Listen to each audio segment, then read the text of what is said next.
Hello guys, welcome to Vishal class. आज एक motivation story है जो कि बहुत पुरानी है, लेकिन हाँ, हम सबसे कनेक्टेड है। इस स्टोरी में होता क्या है, एक छोटा सा विलेज होता है और वहाँ लोग बहुत खुश होते हैं क्योंकि वहाँ हर तरह के प्राकृतिक साधन होते हैं। कंप्लीट नेचर रिच विलेज होता है और ज़्यादातर लोग वहाँ पे खेती बाड़ी करते हैं।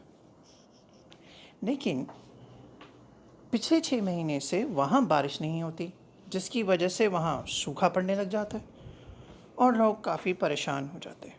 तो वो सोचते हैं कि चलिए इंद्र देवता जी के पास चलते हैं, वो बारिश करेंगे तो शायद हम बच जाएं। तो इंद्र देवता जी बोलते हैं कि देखो, अभी तो सिचुएशन ऐसी है कि इस ज़मीन का वास्तु अच्छा नहीं है और यहाँ पर अगले 12 साल तक बारिश नहीं हो सकती। वट एवर द रीज़न में भी, पर वो कहते हैं कि अगले 12 साल तक बारिश नहीं होगी। लेकिन अगर शिव जी अपना डमरू बजाएंगे तो शायद हो जाए। ये सुनकर सभी खुश हो जाते हैं कि चलो शिव जी अपना डमरू तो बजा ही देंगे। वो भागे भागे जाते हैं शिव जी के पास कि प्लीज़ भोले भंडारी कुछ कीजिए, डमरू बजाइए अपना। लेकिन शिव जी कहते हैं, देखो भक्तों, प्रकृति के नियमों में मैंने कभी दखल नहीं दिया, लेकिन हाँ, इस बात का मैं तुम्हें पूरा प्रॉमिस करता हूँ कि 12 साल बाद बारिश ज़रूर करूँगा। लेकिन 12 साल से पहले मैं बारिश करने में असमर्थ हूँ। अब ये सुनकर सबके अंदर दुख और चिंता बढ़ जाती है। हर कोई टेंशन में, नेचुरल है, बारिश नहीं होगी तो कहाँ से खाएंगे, कहाँ क्या कमाएंगे, और चिंताओं भरी पूरा गांव चिंता से भर जाता है। लेकिन वहाँ पे एक इंसान निकलता है और वो खेती करनी शुरू कर देता है। अब इसे देखकर सभी हंसते हैं उस पर कि भाई, जब 12 साल तक बारिश नहीं होगी तो तू कहाँ से आ गया, कहाँ से ही खेती कर रहा है। 3 साल बाद वहाँ कुछ नहीं होता, नेचुरल है। लेकिन ये जनाब फिर उठते हैं और चलते हैं कि मैं तो खेती करूँगा। इसे देख लोग गांव के पागल हो जाते हैं और उसके पीछे पड़ पड़ते हैं कि भाई, तू पहले हमें ये बता कि तू ये कर क्यों रहा है। तो वो बताता है कि देखो दोस्तों, 12 साल तक लॉकडाउन रहेगा। अब इस सिचुएशन में मैं कहीं खेती ना भूल जाऊँ, इसीलिए मैं खेती कर रहा हूँ।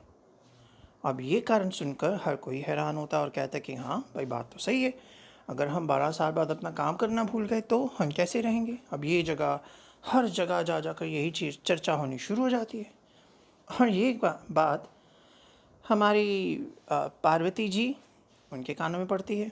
तो पार्वती जी सुनती हैं और कहती हैं और पूछते हैं शिव जी से कि शिव जी बताइए कि ये सच है कि अगर कोई इंसान 12 साल तक काम ना करे तो वो भूल जाएगा। तो शिव जी ने कहा, बिल्कुल, ये तो सत्य है कि अगर आप कोई काम 12 साल तक ना करें तो आप उसे भूल जाते हैं। तो पार्वती जी ने बोला, इसका मतलब आप अपना डमरू बजाना भी भूल जाएंगे। शिव जी ने कहा, नहीं, ऐसा तो नहीं हो सकता। वैसे अभी तो 3 साल ही हुए हैं, तो लेट्स सी, मैं ट्राई करता हूँ कि मैं कहीं भूला तो नहीं।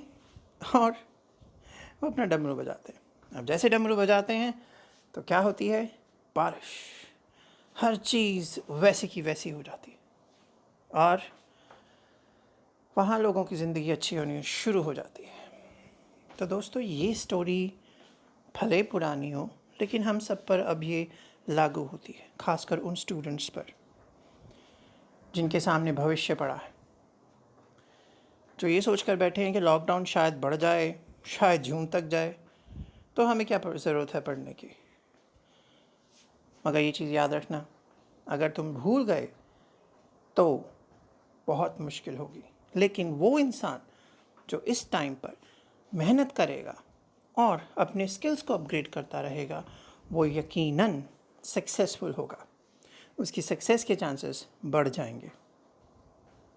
अब मुद्दा अगर मॉरल बोलूँ इस स्टोरी का तो क्या है, हार्ड वर्क ऑलवेज पेज, मेहनत कभी ज़ाया नहीं जाती।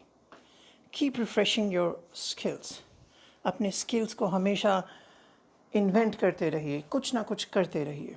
You never know when the luck strikes, आप कभी नहीं कह सकते कब आपकी किस्मत खुल जाए। तो दोस्तों, please keep changing your self, keep evolving your self. Thank you so much. And please follow me on my Instagram, YouTube channel. and Facebook as well. Thank you so much, guys. Take care.